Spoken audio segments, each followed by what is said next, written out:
आता तुम्ही 1 वर्ष, 1.5 वर्ष, 2 वर्ष जर ठेवत असाल तर हे आदिवासींच्या ज्या काही योजना आहे त्या कशा राबवल्या जाणार? सगळ्यात महत्त्वाचं म्हणजे आणि दुसऱ्या नंबरचा जो प्रश्न विचारला त्याच्यामध्ये 500 कोटीचं बजेट आहे, 12 जिल्ह्याचं कार्यक्षेत्र आहे, 7 लाखाहून अधिक आदिवासी विद्यार्थी या ठिकाणी आहेत आणि त्या ठिकाणी आपण सांगितलं की ज्या कल्याणकारी योजना येतात ते आपण राबवल्या जाते, परंतु या ठिकाणी ह्या योजना राबवत असताना फक्त टेंडर प्रोसेस गेल्या अनेक वर्षापासून झाली नाही.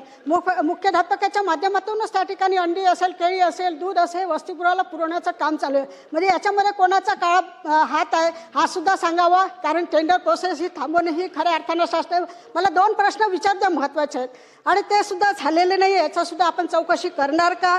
त्यासोबतच खऱ्या अर्थानं शिक्षकांचा, कारण शाळा चालू झाल्या, 300हून अधिक शाळा आहे, वसतिगृहाचं नियोजन, या ठिकाणी शिक्षकांची भरती नाही, कर्मचाऱ्यांची भरती नाही, टेंडर प्रोसेसमध्ये आहे आणि आता त्याच्यामध्ये सांगितलं जाते की त्या ठिकाणी असणारे शिक्षक आहेत त्यांचे फाईल पूर्ण झाली आहे पण अजूनही त्यांची ऑर्डर काढली नाही. हे कुठे अडलेली आहे हे सांगावं. आणि आपण बघतोय की एका ठिकाणी या ठिकाणी 12 जिल्ह्याचा ज्याचा अधिकार आहे, आपण अमरावती आणि नागपूर एकाच अधिकाऱ्याकडे 6 महिन्यापासून जात आहे, तिथे कुठे काम होत नाही, प्रभारी अधिकारी येतात, त्याच्यामुळे ह्या सगळ्या जो विद्यार्थ्यांचं नुकसान होते, वसतिगृहाचं नुकसान होते.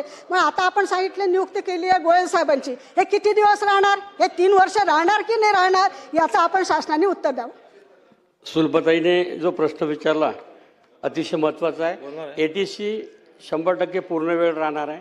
जेवढा कालावधी शासनाने ठरवला तो कालावधी तो पूर्ण करणार आहे. सोबतच आपण 500 कोटी रुपयाच्या अनुषंगाने बोललात तर प्रकल्प स्तरावर आपल्या ज्या योजना राबवल्या जाते तर सर्व प्रकल्प अधिकारी जे आहेत ते प्रकल्प अधिकाऱ्याच्या माध्यमातून काम केले जाते आणि कुठल्याही अनियमितता म्हणजे विद्यार्थी शासकीय आश्रमशाळा सुरू झालेल्या आहे त्या ठिकाणी प्रकल्प स्तरावर आम्ही सर्व खरेदी होते. आता राज्य स्तरावर ज्या खरेद्या होते, तुम्ही दूध वगैरे जे बोललात ते राज्य स्तरावर होते, त्यामुळे तो ATC लेवलचा राहिला नाही. आणि आता भोजन जे आहे आम्ही आश्रमशाळे लेवलला दिलं असल्यामुळे त्या प्रकल्प अंतर्गत काम असल्यामुळे त्यामुळे ATCमुळे कुठलंही काम अडत नाही, कारण ते सहनियंत्रण पद आहे, मॉनिटरिंग पद असल्यामुळे त्याच्यामुळे कुठलंही काम थांबलं बा असा प्रकार घडलेला नाही. ठीक आहे गावित साहेब, शेवट